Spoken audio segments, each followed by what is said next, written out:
UKLO 1 year masters. No IELTS required up to 5 years visa. High visa success rate. ఏంటి ఫైనల్గా అక్కడి నుండి మీరు ఏం తీసుకొద్దామని వెళ్తున్నారు బిగ్ బాస్ లోకి? నేనేం తీసుకొద్దామని వెళ్ళటలేదు, మీ మనసులో దోచుకుందామని వెళ్తలేదు. సో ఆడియన్స్ మనసును దోచుకున్నారు అంటే జనరల్గా నాకు తెలిసి ఇప్పటి వరకు 50% అయితే దోచుకోరు మీ క్లారిటీ అయిన మాటలతో. సో ఇక్కడి నుండి మీ బిహేవియర్ వాళ్ళని ఇది కంప్లీట్ డిఫరెంట్ కోణం చూస్తుంది, కంప్లీట్ డిఫరెంట్ కోణం. ఓకే. సో ఇప్పటివరకు అంటే ప్రతి సీజన్కి వెళ్ళే వాళ్ళు కొంచెం తెలుసుకోను చూసుకోను వెళ్తారనమాట. ఈ సీజన్ ఏ కంటెస్టెంట్ని అడుగుతున్నా ఒక డిఫరెంట్గా మేము అసలు ఏం తెలియదు, ఎంటీ మైండ్తో వెళ్తున్నాం, ఏం జరిగితే అది జరిగినాయి అని అంటే బాగుంది, అలాగే ఉండాలి కదా. సో మాకు కూడా చాలా రేర్గా కనిపిస్తుంది ఇలాంటివి. సో మీరు అలాంటివి ఏం తెలుసుకోలేదా? ఏ లైట్ లైట్గా ఇదని ఎవరో అన్నవీను ఎక్కడో విన్నవీను అన్నట్టు అక్కడక్కడ అంటే నేను ఆల్రెడీ కొంత చూశాను, బట్ చాలా మంది చెప్పడం బయట ఇట్లా ఉంటుంది లోపల ఇట్లా ఉంటుంది ఇవన్నీ కూడా కొన్ని జాగ్రత్తలు ఇవన్నీ కూడా చెప్తున్నారు. సో కొంత నాలెడ్జ్ ఉంది. సో శేఖర్ భాష 3.0 అంతే. సో నెక్స్ట్ వచ్చాక ఏంటి అంటే ఒక్కొక్కరు ఒక గోల్తో వెళ్తారు, అది మాకు ఇప్పుడు చెప్పకపోయినా మీకంటే క్లారిటీ ఉంది.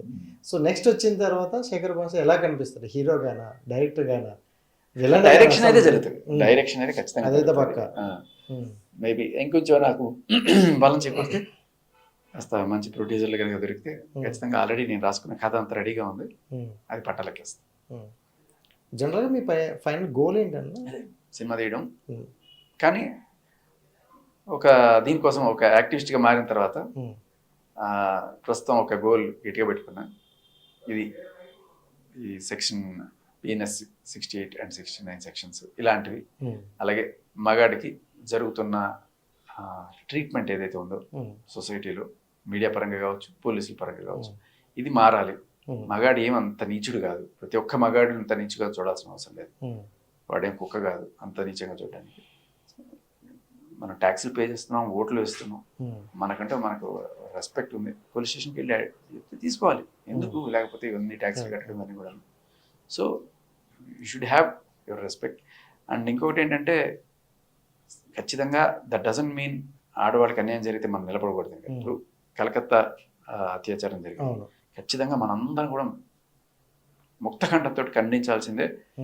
అటువంటి వాళ్ళకి అసలు ఎటువంటి దయాదాక్షిణ్యాలు కూడా ఉండవు. అది నిజంగానే అది. కానీ ఈ మధ్య కాలంలో మనం ఇక్కడ చూస్తున్నాం, రాజధాని కేసు కావచ్చు, మస్తాన్ సాయి కేసు కావచ్చు, ఇప్పుడు ఇంకొక ఆయన పెట్టారు ఇదే డ్రగ్ ర్యాకెట్లో ఉన్నాయని. సో వీళ్ళందరూ ప్రేమించేసుకొని కొన్నాళ్ళు కలిసి కాపురాలు కూడా చేసేసి 2 ఏళ్ల తర్వాత 3 ఏళ్ల తర్వాత వచ్చేసి వీడు నన్ను రేప్ చేశాను కేసు పెట్టి, అది ఏ రకంగా కేసు అవుతుంది? అది కదా దాని గురించి మాట్లాడాలి. దాన్ని రేప్ అంటున్నారు, దీన్ని రేప్ అంటున్నారు, దానికి వేరే పేరైనా పెట్టండి కనీసం. లిటరల్లీ ఇదే సెక్షన్ అక్కడ పెట్టి వాళ్ళని భయపెట్టి వాళ్ళని ఒక రేపిస్ట్గా చూపించి, ఇప్పుడు మస్తాన్ సాయి లావణ్య విషయంలో ఇప్పుడు 2.5 ఏళ్ళు కలిసి ఉన్నారు శుభ్రంగా, అన్నీ అయ్యాక సడన్ గా ఒక రోజు వచ్చి ఇలా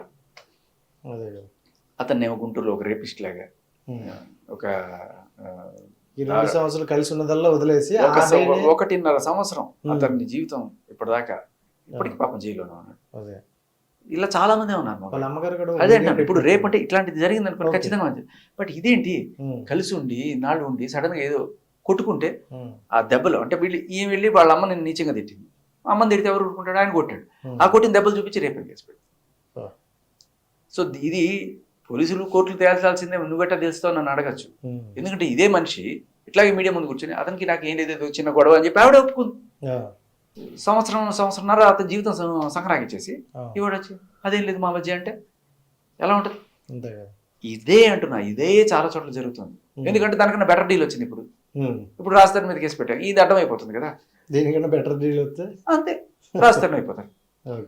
సో ఇదే మోడల్స్ ఆఫ్ ఆపరేట్తో చాలా మంది ఆపరేట్ చేస్తున్నారు. మనం గనక మనం చట్టాలు మార్చుకోకపోతే దీన్ని రేపని దాన్ని రేపంటే అసలు అటువంటి అమ్మాయిలకి మనం నిజంగా అన్యాయం చేసినట్టు. This should be named something else ఒకవేళ అలాంటిగా ఉంటే. అది సో సూపర్. అంటే మీరు ఇప్పుడు బిగ్ బాస్ ఇటువంటి వాటి కోసమే నా పోరాటం ఉండబోతుంది. అదైతే పక్కాగా ఉంటుంది. సో ఎవరు వచ్చి మీ తలుపు తట్టినా మీరైతే న్యాయం వైపు ఉంటారు ఖచ్చితంగా. ఓకే. అదే విధంగా లేడీస్ వచ్చినాను అఫ్ కోర్స్ ఎవరైనా సరే, ఇక్కడ లేడీస్ జెంట్స్ అని కాదు, ఇప్పుడు ఎవరు వచ్చి తలుపు తట్టినా అంటే వాళ్ళ క్రెడిబిలిటీ ఏంటి అనేది చెక్ చేసుకుంటాం. వాళ్ళు నిజం చెప్తున్నారా, అబద్ధం చెప్తున్నారా, అసలు ఏం జరిగింది అనేది వెరిఫై చేసుకున్న తర్వాత మనం నమ్మితే ఖచ్చితంగా చేస్తాం.